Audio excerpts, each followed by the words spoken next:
ರಾಜಕಾರಣ ಮಾಡ್ತಾ ಇದ್ದಾರೆ. ಅವರ ಮುಂದಿನ ಆಡಳಿತ ನಿಮ್ಗೆ ತೃಪ್ತಿದಾಯಕ ಆಗಿರ್ತದ ಇಲ್ಲ ಬಿಜೆಪಿಗೆ ಇದೇ ಒಂದು ಅಸ್ತ್ರ ಆಗುತ್ತಾ ಅಂತ ಸರ್? ಕಾಂಗ್ರೆಸ್ ಆಡಳಿತ 3 ವರ್ಷ ತೃಪ್ತಿದಾಯಕವಾಗಿಲ್ಲ ಅಂದ್ಮೇಲೆ 2 ವರ್ಷ ಇರುತ್ತೆ ಅಂತ ಏನ್ ಗ್ಯಾರಂಟಿ ಇದೆಯಾ? ಅವರ ಗ್ಯಾರಂಟಿಗಳು ಅವ್ರಿಗೆ ಉರುಳಾಗ್ತಾ ಇವೆ. ಯಾವುದಕ್ಕೂ ವಾಹನ ಕೆಟ್ಟೋದ್ರೆ ವಾಹನ ರಿಪೇರಿ ಮಾಡಬೇಕೆ ಹೊರತು ಡ್ರೈವರ್ನ ಬದಲಾಯಿಸಿದ್ರೆ ಗಾಡಿ ಓಡೋದಿಲ್ಲ.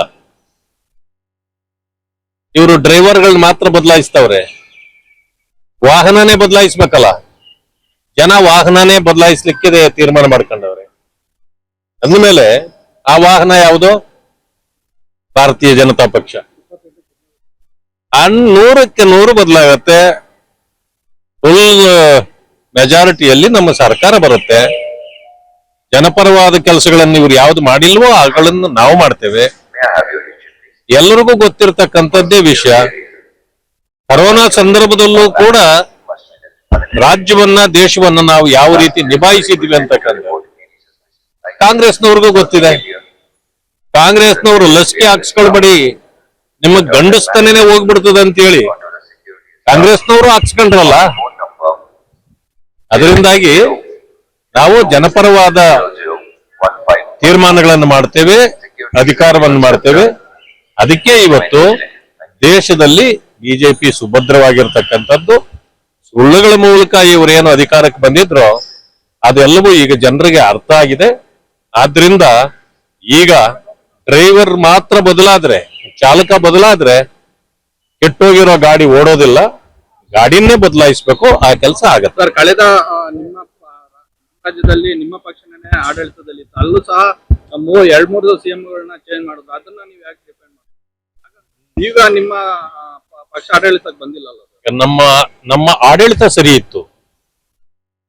ಆಡಳಿತ ಸರಿ ಇದ್ದಾಗ ನೀವು ಅದರ ಚಾಲಕ ಯಾರಾದ್ರೂ ಆಗ್ಬೋದು. ನಿಮ್ಮ ಆಡಳಿತವೇ ಸರಿ ಇಲ್ಲ ಅಂತಿದ್ದಾಗ ಮತ್ತೆ ಚಾಲಕನ ಬದಲಾಯಿಸಿದಾಗಲ್ಲ ಅನ್ನೋದೇ ಅದರ ಇದು. ಆಮೇಲೆ ಅಲ್ಲಿ ಸಂದರ್ಭಗಳು ಬೇರೆ ಬೇರೆ ಇತ್ತು, ಇಲ್ಲೇ ಆ ಸಂದರ್ಭ ಇರಲಿಲ್ಲ. ಮೊದಲಿಂದ ಹೇಳ್ತದ 5 ವರ್ಷ ನಾನೇ ಅಂತ ಯಾಕೆ ಹೇಳಿದ್ರು, ಮತ್ತೆ ಕೊನೆಯಲ್ಲಿ ಬದಲಾಗಿದ್ದ ಯಾಕೆ? ಇದರ ಅಂತರಾಳಗಳು ಬಹಳ ಇದೆ. ಒಂದು ವಾರ ಆದ್ಮೇಲೆ ಎಲ್ಲ ಗೊತ್ತಾಗುತ್ತೆ. ಕೊಟ್ಟಿಲ್ಲ ಅಂತ ಏನೋ ಇದೆ, ತೀರ್ಮಾನ ಬದಲಾಗತ್ತೆ ಅಂತ ಹೇಳಿದೆ. ಅವರು ನೋಡಿ, ಏಕಾಏಕಿ ರಾಜೀನಾಮೆ ಕೊಡೋದಿದ್ದಿದ್ರೆ ಅವ್ರು ಈಗಾಗಲೇ ರಾಜೀನಾಮೆ ಕೊಟ್ಟು ಬಿಡ್ತಿದ್ರು. ಅವ್ರು ಹೋಗಿ ಮುಖಂಡರನ್ನ ಭೇಟಿ ಆಗ್ತಾ ಇದ್ದಾರೆ. ಮುಖಂಡರು ಹೇಳಿದ್ದಾರೆ, ನೋಡಿ ಅವ್ರಿಗೆ ಸ್ವಲ್ಪ ಬೇಸರ ಇರ್ತಕ್ಕಂಥದ್ದು ಸಹಜ. ಯಾಕೆಂತಂದ್ರೆ ಕೆಲವು ಡೆವಲಪ್ಮೆಂಟ್ಸ್ ಅಲ್ಲಿ ಆಗಿದ್ದು ಅವ್ರಿಗೆ ಮಾನಸಿಕವಾಗಿ ಬೇಸರ ಆಗಿರ್ಬೋದು. ಅದಕ್ಕೆ ಅವ್ರಿಗೆ ನಾವೇನು ಬೇಸರ ಆಗುವಂತ ಕೆಲಸಗಳನ್ನ ಪಕ್ಷ ಮಾಡ್ಬೇಕು ಅಂತಿರ್ಲಿಲ್ಲ. ಸಂದರ್ಭಗಳು ಆ ರೀತಿ ಬಂದಿದ್ವು. ಬಟ್ ಅವರು ಉತ್ತಮ ಲೀಡರ್ ಇದ್ದಾರೆ ಅಂತಕ್ಕಂಥದ್ದನ್ನ ನಾವು ಇದ್ ಮಾಡಿದ್ದೇವೆ. ಈಗ ಸರಿ ಹೋಗುತ್ತೆ ಎಲ್ಲಾನು ಅಂತ ನಾನು ಆಶಾಭಾವನೆ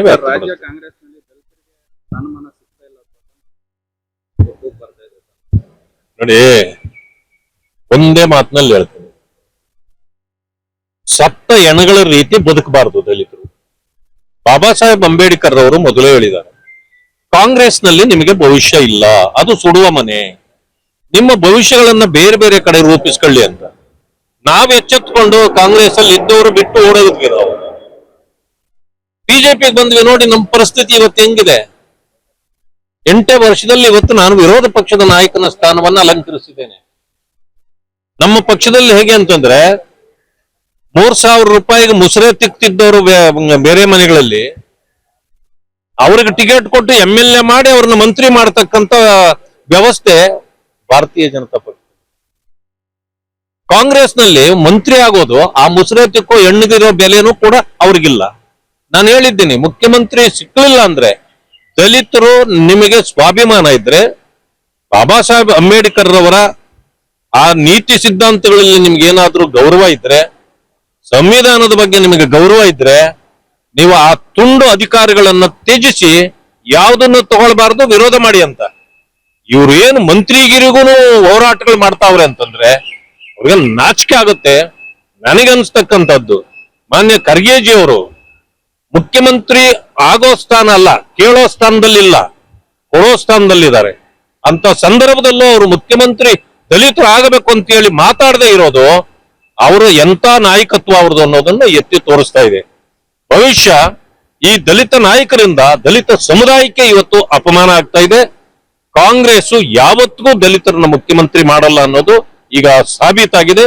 80 ವರ್ಷಗಳ ದಲಿತರ ಹೋರಾಟ ಇವತ್ತು ಜನರ ಮುಂದೆ ಕಾಣ್ತಾ ಇದೆ. ಇದಕ್ಕೆ ಈ ದಲಿತರಿಗೆ ಈಗ ದ್ರೋಹ ಮಾಡಿರೋದು ಬರೀ ಕಾಂಗ್ರೆಸ್ ಮಾತ್ರ ಅಲ್ಲ, ದಲಿತ ನಾಯಕರು ಕೂಡ ಸಮುದಾಯಕ್ಕೆ ಅಪಮಾನ ಮಾಡಿದ್ದಾರೆ. ಅದರಿಂದ ದಲಿತರು ಯಾರೂ ಕೂಡ ಈ ಕಾಂಗ್ರೆಸ್ ಅನ್ನ ಒಳ್ಳೆ ವೀರಬಾರದು, ಅವರೆಲ್ಲ ತ್ಯಜಿಸಿ ಹೊರಬರಬೇಕು ಅಂತೇಳಿ ನಾನು ಅವರಲ್ಲಿ ಮನವಿ ಮಾಡ್ತೇನೆ. ಮುಂದಿನ ಚುನಾವಣೆಯಲ್ಲಿ ಬಿಜೆಪಿ ದಲಿತ ಕ್ಯಾಂಡಿಡೇಟ್ ನ ಅನೌನ್ಸ್ ಮಾಡುತ್ತೆ. ನಮ್ಮಲ್ಲಿ ಹೋರಾಟ ಬೇಕಾಗಿಲ್ಲ. 80 ವರ್ಷ ಹೋರಾಟ ಮಾಡಿ DCM ತಗೊಂಡ್ರು ಲಾಸ್ಟ್ ಟೈಮ್. ಅದು ಕೂಡ ಕಾಂಗ್ರೆಸ್ ಕೊಡ್ಲಿಲ್ಲ. ಕುಮಾರಸ್ವಾಮಿ ಅಧಿಕಾರಕ್ಕೆ ಬಂದ ಮೇಲೆ ಕೊಟ್ಟಿದ್ದು DCM. ನಮ್ಮ ಪಕ್ಷದಲ್ಲಿ ಹೋರಾಟವೇ ಆಗಿರಲಿಲ್ಲ. ಕಾರಜೋಳ ಅವ್ರನ್ನ DCM ಮಾಡಿದ್ವಲ್ಲ. ಹಾಗೆ ಏನಾದ್ರೂ ಪವಾಡಗಳಾಗೋದಿದ್ರೆ ಅದು ಭಾರತೀಯ ಜನತಾ ಪಕ್ಷದಲ್ಲಿ ಮಾತ್ರ ಸಾಧ್ಯ. ಅದಕ್ಕೆ ನಾನು ಹೇಳಿದ್ದು, ವೆಸ್ಟ್ ಬೆಂಗಾಲ್ನಲ್ಲಿ ಮುಸ್ರೆ ತಿಕ್ಕೋರ್ಗೂ ಟಿಕೆಟ್ ಕೊಟ್ಟು ಅವ್ರನ್ನ ಗೆಲ್ಲಿಸಿ ಇವತ್ತು ಮಂತ್ರಿ ಮಾಡತಕ್ಕಂತ ಒಂದು ನಿದರ್ಶನ ನಮ್ಮ ಮುಂದೆ ಇದೆ. ಅದಕ್ಕೆ ಹೇಳೋದು, ಯಾವ್ದು ಇಲ್ಲಿ ಹೋರಾಟ ಮಾಡಬೇಕಾಗಿಲ್ಲ. ನಾಯಕತ್ವ ಎಲ್ಲರನ್ನೂ ಅರ್ಥ ಮಾಡ್ಕೊಳ್ತದೆ, ಯೋಗ್ಯರಿಗೆ ಯೋಗ್ಯ ಸ್ಥಾನಗಳನ್ನು ಕೊಟ್ಟೇ ಕೊಡ್ತದೆ.